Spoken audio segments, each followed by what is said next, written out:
NTA जो कि परीक्षा नीट की परीक्षा कराती है, उसने जिस प्रकार से धांधलेबाजी पूरे देश भर के विद्यार्थियों के साथ छलावा किया है, उनका भविष्य धक्के में डालने का, गड्ढे में डालने का प्रयास किया है। 67 बच्चों को 720 अंक मिलना और वहीं एक स्थान के 8 से 10 बच्चों को 720 अंक मिलना कहीं ना कहीं संदेहास्पद है और ये एनडीए पर प्रश्न चिन्ह खड़ा करता है कि एनडीए से 1500 बच्चों का एग्जाम करवा रहा है। हम लोगों में कहीं ना कहीं टाइम वेस्ट हुआ था। हम लोगों ने भी एग्जाम्स दिए थे, साल और मेहनत करी थी। इतना बड़ा स्कैम करके एनडीए से 1500 बच्चों का एग्जाम करा है। हम लोगों को क्या? सर, हमारी मांग है कि जिन बच्चों का टाइम वेस्ट हुआ है उनके बारे में जांच की जाए, उन्हें भी रीनीट का मौका मिला जाए। तो जब आप उन बच्चों को मौका दे रहे हैं जिन्होंने कोर्ट में केस किया, तो उन बच्चों को क्यों नहीं जो बेचारे कोर्ट में केस नहीं कर पाए?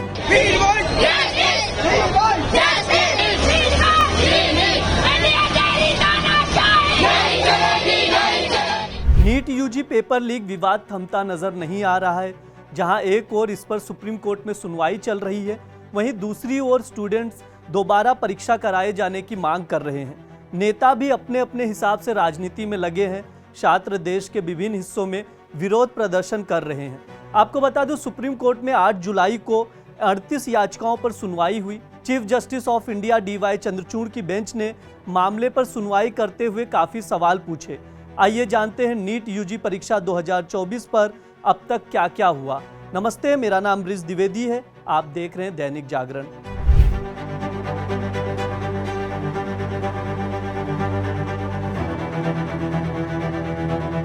सबसे पहले नीट परीक्षा की टाइमलाइन पर नजर डालते हैं। तारीख 5 मई 2024, 571 शहरों में 4750 सेंटर्स पर यूजी परीक्षा आयोजित की गई, जिसमें 14 विदेशी शहर भी शामिल थे। इसी दिन बिहार, राजस्थान समेत कई राज्यों में पेपर लीक के मामलों पर आवाज उठने लगी। कई कैंडिडेट्स ने सुप्रीम कोर्ट में याचिका दायर करके परीक्षा की शुचिता पर सवाल उठाए और पेपर लीक के आरोप लगाए। रिजल्ट अपने तय समय यानी 10 जून से पहले अचानक 4 जून को जारी कर दिया गया। 67 कैंडिडेट्स ने टॉप रैंक हासिल की। इस बीच सुप्रीम कोर्ट में नीट यूजी में ग्रेस मार्क्स दिए जाने के खिलाफ सुप्रीम कोर्ट में कई लोगों ने याचिकाएं दायर की। 13 जून को केंद्र सरकार ने सुप्रीम कोर्ट को बताया कि उसने 1563 नीट यूजी कैंडिडेट्स को दिए गए ग्रेस मार्क रद्द कर दिए हैं। इन कैंडिडेट्स को 23 जून को दोबारा परीक्षा का विकल्प दिया गया है। 18 जून को सुनवाई के दौरान सुप्रीम कोर्ट ने कहा कि 0.001% लापरवाही भी एनटीए की तरफ से हुई है तो उसे बर्दाश्त नहीं किया जाएगा। इसके बाद री एग्जाम के एडमिट कार्ड 20 जून को जारी किए गए।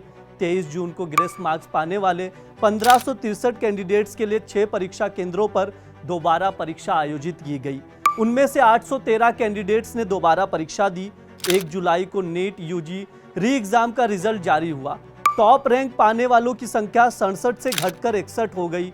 5 जुलाई को केंद्र ने सुप्रीम कोर्ट को बताया कि नीट यूजी 2024 परीक्षा को पूरी तरह से रद्द करने से लाखों ईमानदार छात्र गंभीर रूप से खतरे में पड़ जाएंगे और बड़े पैमाने पर उल्लंघन के सबूत के बिना ऐसा करना उचित नहीं है।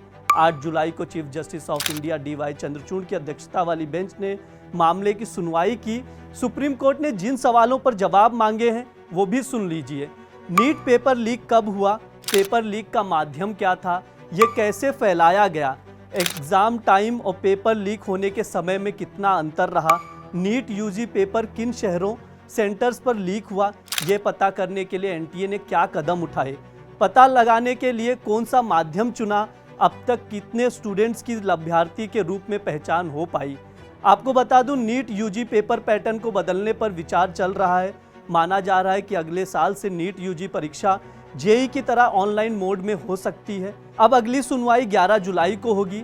इस मामले से जुड़ा जो भी अपडेट आएगा हम आप तक लेकर आएंगे। देखते रहिए दैनिक जागरण। शुक्रिया।